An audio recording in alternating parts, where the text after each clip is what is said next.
My name is Daniel. I am 40 years old. Until last year, I believed my life was stable, modern, and safe. I lived with my wife and our young son in a clean apartment in the city, not far from the office where I worked. My apartment was on the 15th floor of a tall building. It was not luxurious, but to me it felt like proof that I had done well in life. It had one bedroom, a small kitchen, one bathroom, and large windows that looked out over the city. At night, I often stood near those windows with a cup of coffee and watched the lights below me. From up there, everything looked orderly and far away. Those moments always made me feel calm. I believed I had built a good life with my own effort. For 15 years, I worked as a programmer. My days followed a simple routine. Every morning, I woke up at exactly 6:30. I made one cup of black coffee and stood by the kitchen window while I drank it. Then I dressed carefully, packed my laptop, and took the train into the city. My office was on the 10th floor of a large glass building. I liked arriving early because the room was still quiet then. The desks were clean, the lights were soft, and the sound of the computers made the whole office feel calm and organized. When I sat down at my desk and looked at the screen, I always felt ready. It was the place where I understood myself best. I truly liked my job. I liked the feeling of solving difficult problems. I liked looking at lines of code and finding the one small mistake that caused everything to fail. When I corrected that mistake and the system worked again, I felt useful and intelligent. The language of machines felt clear to me. Many people looked at code and saw confusion, but I saw meaning. For a long time, that made me feel proud. I believed I had chosen the right life because I had a skill that mattered in the modern world. Back then, I often told myself something very simple: code changes the world. My job also gave me more than pride. It gave me stability. I earned a good salary. I bought my apartment after years of saving money carefully. I could afford good food, quiet weekends, books, and the occasional short trip to another city. I was not rich, but I had enough.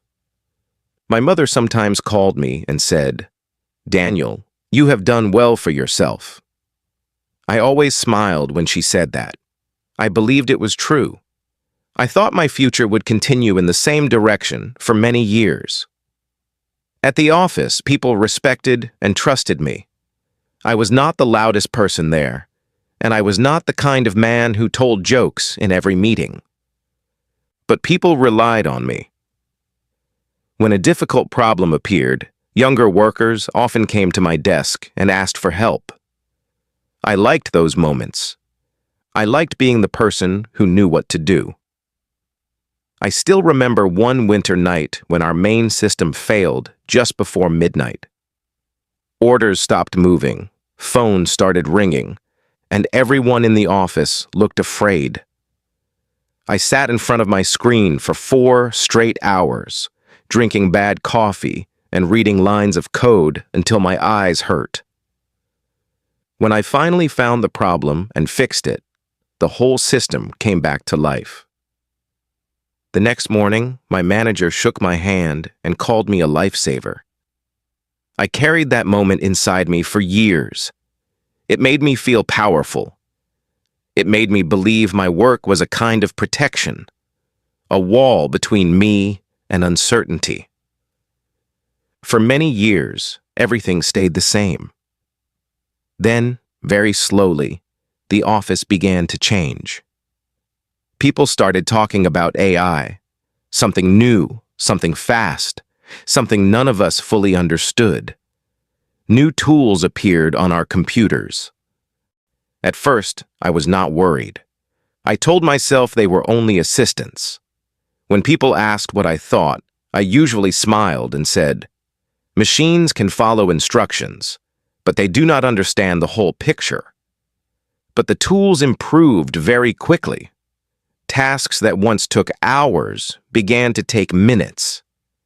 People stopped asking each other as many questions. They asked the machine instead. The office still looked the same, but it felt different. Quieter, faster, colder. One afternoon, I stood behind a new employee while he worked. He had been at the company only 6 months. In the past, he often asked me for help, but now he almost never did. That day, I watched him use an AI tool to complete in 12 minutes a task that had once taken me half a day. He turned to me and smiled. "It's amazing, isn't it?" he asked. I forced myself to smile back. I said, "Let's hope it still works properly." My voice sounded calm, but my chest felt tight. That night, I went home and sat in my apartment with my laptop open in front of me. For the first time in many years, I felt afraid of my own field. Then came the day everything changed. The sky was gray and light rain tapped softly against the train window as I headed to work. I remember that detail clearly. When I arrived at the office, the room felt strange. No one was talking much. The air felt heavy, and the quiet did not feel peaceful. It felt uncomfortable, almost like everyone was waiting for something bad to happen. At 10:07, my phone rang.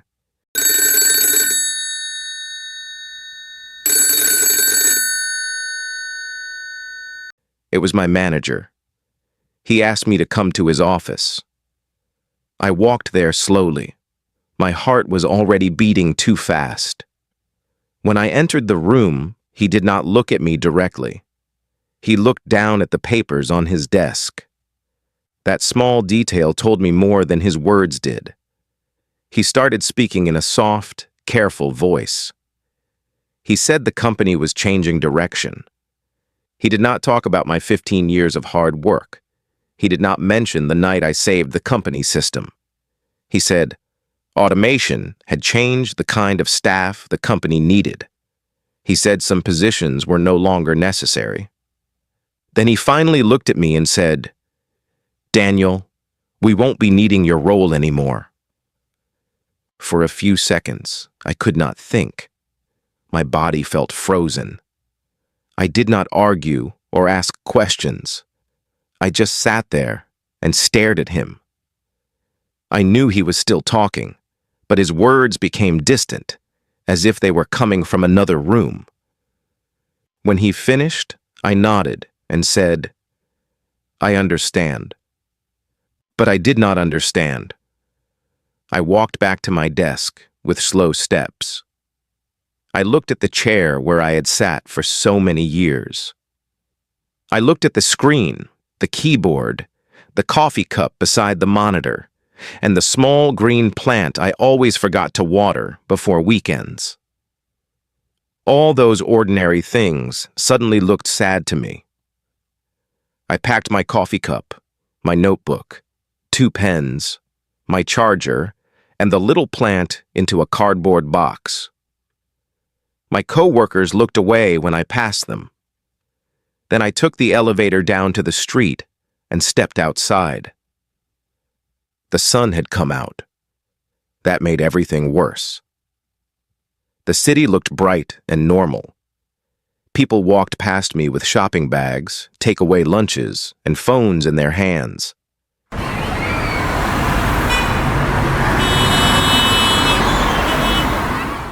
Cars moved. Traffic lights changed. Somewhere nearby, I heard someone laughing. The world continued as if nothing had happened. But inside me, something had ended. The next morning, I woke up at 6:30 out of habit. I made my coffee. I went to the closet and put on my light blue work shirt without thinking. Then I stood in the kitchen and realized I had nowhere to go. There was no train to catch. There was no desk waiting for me. There was no screen that needed me. I stood there for a long time, holding the mug in my hands, and that was the moment the truth became real. For the first week, I told myself I only needed rest, but by the second week, I started lying to other people. When friends asked how I said I was taking a short break. When my mother called, I said the company was reorganizing and I was considering my next step. Those words sounded neat and intelligent. The truth felt much uglier. I was ashamed. Very quickly, I began to see how little I knew outside the world of screens. I did not know how to fix the small leak under my kitchen sink, even though it had been dripping for months. I did not know how to grow anything. I did not know the names of the people who lived next door to me. I did not know what to do with a long afternoon when it did not contain a task list, a meeting, or a deadline. My apartment, which once felt clean and peaceful, began to feel silent and empty. One afternoon, I stood in my kitchen looking at a tomato I had bought several days earlier. It had become soft and dark because I never used it. I had bought it because I wanted to cook something healthy for my wife and Leo, but that whole week, I had not really cooked at all. I had only made coffee, opened my laptop, and stared at the day in front of me. I stood there with the tomato in my hand and felt a strange sadness. For years, I had quietly believed another simple idea too. Coding meant a better life. I had given my time, my energy, and my attention to machines. I had learned their language and believed that made me secure. Now I was standing in my own kitchen, holding food I had forgotten to use and thinking about how little I knew about caring for the life right in front of me. I knew how to build digital systems, but I did not know how to use my own hands to make a simple day feel steady for my family. 3 weeks passed in that heavy silence. I spent too much time looking at job listings. Almost every listing asked for AI experience, AI tools, or skills I did not have. Even the future of my own field no longer felt like it belonged to me. One morning, I opened a professional networking page and saw a post from a younger worker at my old company. He had written that he was excited to be building the future with new AI tools. I stared at the screen for a long time, then closed my laptop because I could not bear to read another sentence that reminded me how quickly the world had moved on. The first few days, I did not know what to do with myself. I still woke up at 6:30 every morning. My body did not know how to stop. I made my coffee and stood by the kitchen window while the sky slowly grew lighter. People were walking to the train station with bags in their hands and tired faces. For many years, I had been one of them. Now I was standing still, watching them go. My wife left for work a little after 8. She kissed Leo on the head, kissed me on the cheek, and hurried to the elevator with her phone and office bag in her hands. Then the apartment became quiet. It was just me and Leo. Leo was 2 years old. Before I lost my job, I was not home much during the day. I left before he woke up, and I usually came back when he was already asleep. Some nights, I stood beside his bed and looked at him for a few minutes before going to sleep myself. I always told myself that this was normal. I was working hard for my family. I was doing what a father was supposed to do. Now I had whole days with him, and at first I did not know how to fill them. I knew how to find mistakes in code and fix problems inside a system, but I did not know how to make a long morning feel easy for a small child. I did not know how to sit on the floor and play with toy cars for half an hour without looking at the time. Some mornings, Leo cried because his cup was the wrong color or because his toy would not fit where he wanted it to go, and I felt tired and helpless almost at once. I was embarrassed by how difficult simple things seemed. Every morning, I still opened my laptop after breakfast. I looked at jobs, read the same words again and again, and felt my chest grow tight. Leo usually sat on the floor near my chair and played by himself for a while. Then he would come over, touch my leg, and hold up a toy for me to see. The first few times, I barely looked away from the screen. I told him, just 1 minute. But 1 minute became another minute, and then another. One day, I looked down and saw that he had fallen asleep on the rug beside my chair while I was reading job descriptions I did not understand. His hand was still resting on the leg of my chair. I stared at him for a long time after that. The next morning, I left the laptop closed and took Leo to the park near our building. It was a small park, and I had passed through it many times without really seeing it. Leo noticed the pigeons near the bench, the yellow slide, the path near the gate, and a small hill with thin grass that did not look special at all. For some reason, he loved that hill.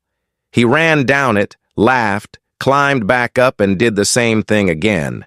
He never seemed to grow tired of it. After a few days, I began to know the shape of our mornings. Leo wanted to stop at the same bench. He wanted to look at the pigeons. He wanted to run down the hill and then do it again. In my old life, I would have called that boring. I would have looked for a faster way to get through the morning. But there was nothing to get through. There was only Leo, the hill, the grass on his shoes, and my place at the bottom waiting for him. Some mornings, other parents stood nearby with coffee cups in their hands. We nodded to each other. Sometimes we spoke for a minute or two about the weather, about bad sleep, or about how quickly children outgrew their shoes. These were not deep conversations, but they felt easy and real. No one asked me where I worked. No one asked me what I had done in life. They only asked, "How old is he?" Or, "Does he always have this much energy?" I found that I liked those questions more than I expected. That did not mean the fear was gone. It was still there. At night, after Leo was asleep, I sometimes opened my laptop and looked at my bank account. I thought about the salary I had lost and the future I could no longer picture clearly.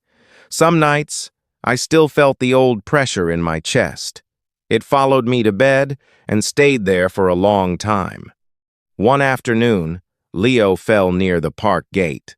It was not a serious fall, but he landed on the hard ground instead of the grass and scraped his hand. He looked at the thin line of blood on his skin, and then he looked at me. His face changed immediately. He began to cry in that open, painful way that only small children cry. I picked him up at once. I held him against my chest and said, "I have you. It is okay. I have you." He kept crying for a little while, and then slowly he grew quiet. After a minute, he put his head on my shoulder and held onto my shirt with his small hand. I stood there for a long time with him in my arms. People passed us on the path. A bicycle went by. Somewhere behind me, I could hear children shouting near the swings. But all I could really feel was the weight of my son against me and the warmth of his face near my neck. When we got home, Leo was still tired from crying. He fell asleep early on the sofa with one of his toys still in his hand. I covered him with a blanket and sat beside him in the quiet room. The apartment looked the same as it always had, but it did not feel quite as empty. For the first time in many weeks, I did not reach for my laptop. I just sat there and listened to him breathe. My mother called a few days later. "Daniel," she said, "are you happy?" I did not answer her right away. Dinner was cooking on the stove. My wife was washing fruit at the sink. Leo was sitting on the floor nearby, pushing a toy car back and forth and speaking softly to himself in the serious little voice children use when they are busy. The truth was not simple. I was still worried. I still did not know what would happen next month or next year. I still woke some mornings with fear in my chest. But I no longer rode the train every day with my jaw tight and my stomach full of stress. I no longer lay awake at night thinking about unfinished work. The fear was still there, but so was this small kitchen, the smell of dinner, my wife at the sink, and Leo on the floor near my feet. I looked at him for a moment. He pushed the little car forward, watched it stop, and pushed it again. "I think," I said slowly, "I am learning how to be." My mother was quiet for a moment. Then she said, "That is enough, Daniel. That is enough." After the call ended, I stood in the kitchen for a little longer. My wife turned to look at me and asked if everything was all right. I said yes. Then I picked up Leo and carried him to the table for dinner. The next morning, I woke up again at 6:30. The habit was still there. I made my coffee and stood by the window, just as I had done for years. The street below was full of people on their way to work. Trains were running. Lights were turning on in the offices across the city. Then I heard Leo call my name from the bedroom. I put my cup down and went to him. He was standing in his bed with sleepy eyes and warm cheeks, holding one sock in his hand. When he saw me, he lifted both arms. I picked him up, and the day began again. If you like this story, please subscribe and share.